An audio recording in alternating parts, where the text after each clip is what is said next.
2, 3, raconte!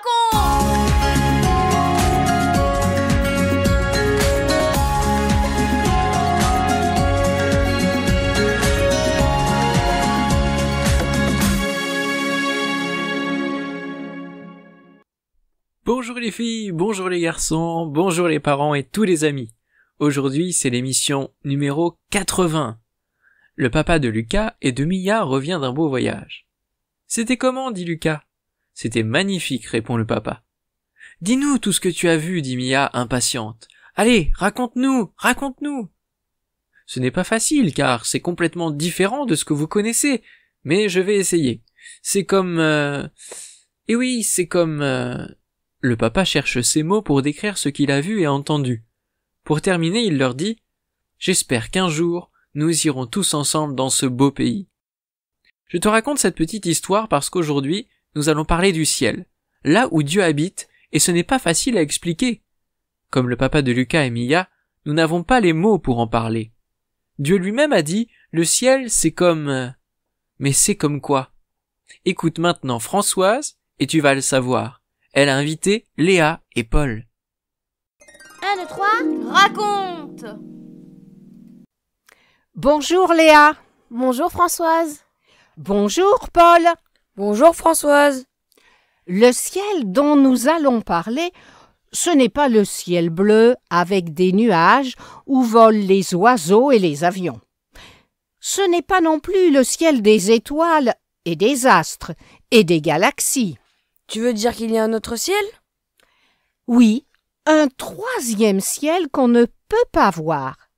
C'est le ciel de la présence de Dieu, sa demeure, son habitation. C'est un lieu totalement différent de ce que nous connaissons sur la terre. Est-ce que la Bible en parle? Oui, les prophètes en ont parlé, ainsi que Jésus et les apôtres. Est-ce que des hommes l'ont vu? Eh bien, quelques-uns ont eu une vision du ciel. L'apôtre Paul, par exemple. Mais il n'a pas écrit ce qu'il a vu et entendu, tellement c'était glorieux. Il n'avait pas trouvé les mots pour le faire. Il y a aussi Étienne. Il a vu Jésus debout dans la gloire à la droite de Dieu. Mais l'apôtre Jean aussi, et Dieu lui a demandé d'écrire ce qu'il voyait. C'est un peu comme si Dieu nous disait « Le ciel, c'est semblable à... » Alors, qu'est-ce que Jean a vu? En premier, il a vu un trône où Dieu règne. Il n'a pas vu Dieu, mais la manifestation de sa présence, de sa gloire. Il a vu Jésus et des milliers d'anges. Il a vu aussi une ville. On l'appelle la Nouvelle Jérusalem. Pourquoi l'appelle-t-on la Nouvelle Jérusalem? Vois-tu, pour les Juifs, Jérusalem représentait la demeure de Dieu sur la terre.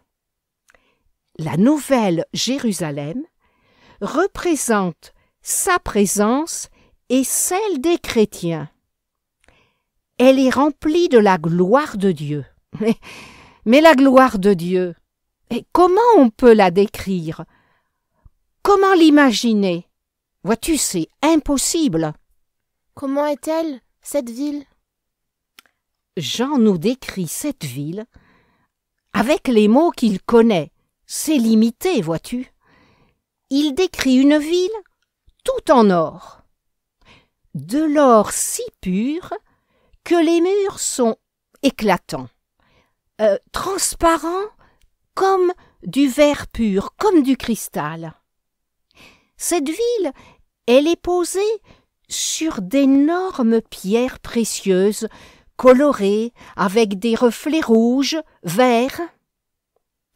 Il y a plusieurs portes d'entrée, faites de perles scintillantes. Il a vu aussi dans cette ville une grande place tout en or. Tout est éblouissant, tout est lumineux, Cette ville, elle est baignée de lumière. Et bien sûr, il n'y a ni pollution, ni saleté, pas même un peu de poussière. Et alors, pas besoin d'église, ni de temple, puisque Dieu est là, et que chacun peut le voir, l'approcher, lui parler, l'adorer aussi. C'est une grande ville, comme une capitale?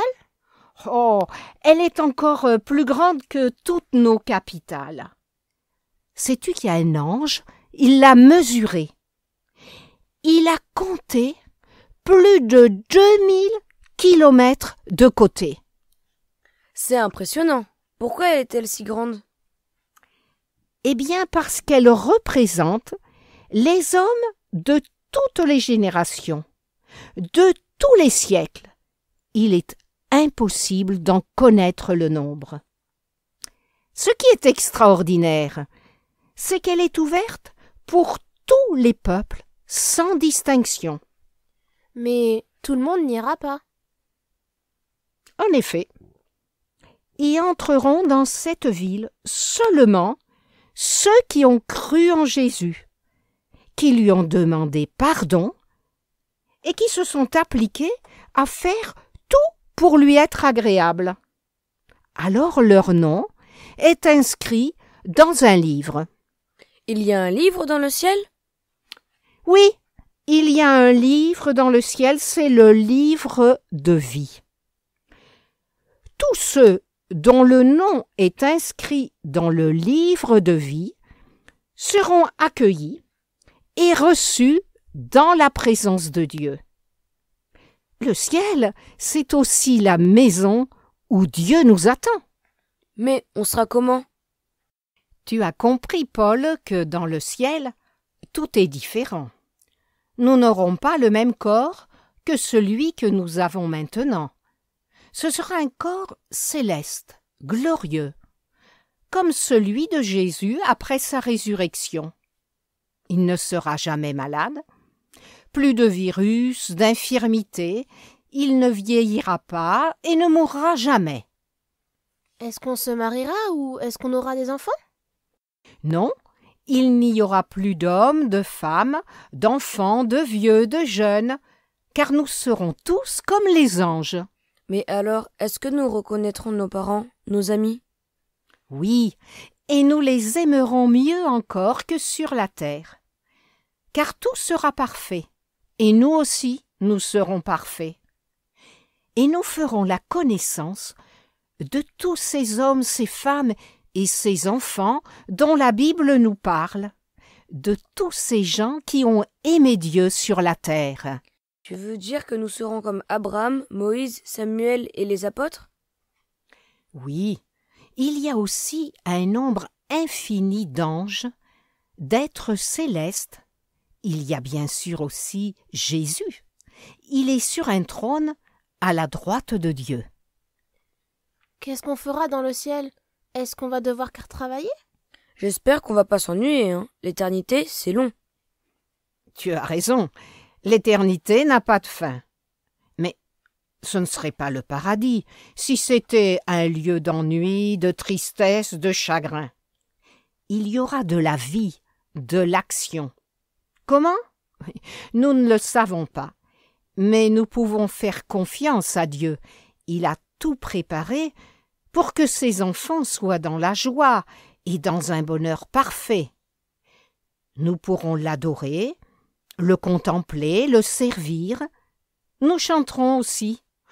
Même celui qui n'a pas une belle voix sur la terre, il chantera avec les myriades d'anges, accompagné d'une musique céleste. Jean a vu des instruments de musique en or. C'est difficile à imaginer tout cela. On comprend juste un tout petit peu. Ah, Paul, tu as raison. Juste un peu, mais suffisamment pour nous donner envie de passer notre éternité dans la présence de Dieu. Alors, à votre avis, pourquoi Dieu nous parle-t-il du ciel dans la Bible? Peut-être pour nous encourager à être fidèles, même quand c'est difficile. Oui, Et toi, Paul, qu'est-ce que tu en penses? Peut-être aussi parce que nous sommes curieux, nous aimons savoir ce qui va se passer après notre vie sur Terre. Eh bien, certainement. En tout cas, je pense que nous avons apporté aujourd'hui quelques réponses à toutes nos questions. Et maintenant, eh bien, nous allons nous quitter. Mais je vous dis à tous les deux un grand merci et au revoir. Au revoir.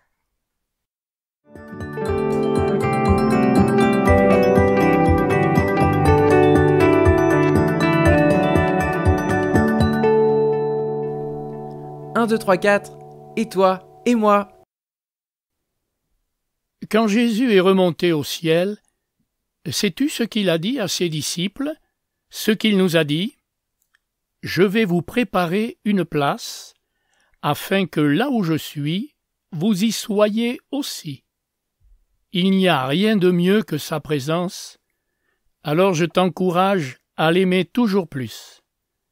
Aujourd'hui, c'est notre dernière émission, mais je t'invite à écouter, réécouter, voir et revoir, lire et relire nos émissions sur notre site www.123raconte.com. Elles sont toutes à ta disposition gratuitement. Alors, profites-en et fais connaître 123 raconte à tes amis.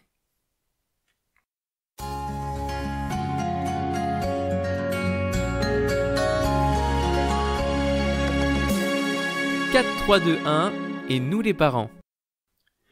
Dans le dernier livre de la Bible, l'Apocalypse, il y a beaucoup de textes qui se rapportent aux événements à venir et à notre patrie céleste. Nous sommes loin d'avoir tout compris, mais nous avons essayé d'apporter aux enfants quelques éléments importants pour les encourager à marcher avec le Seigneur qui leur prépare une place en sa présence. Et pour vous, pour nous les parents, nous vous adressons cette parole de Jésus: cherchez d'abord le royaume de Dieu.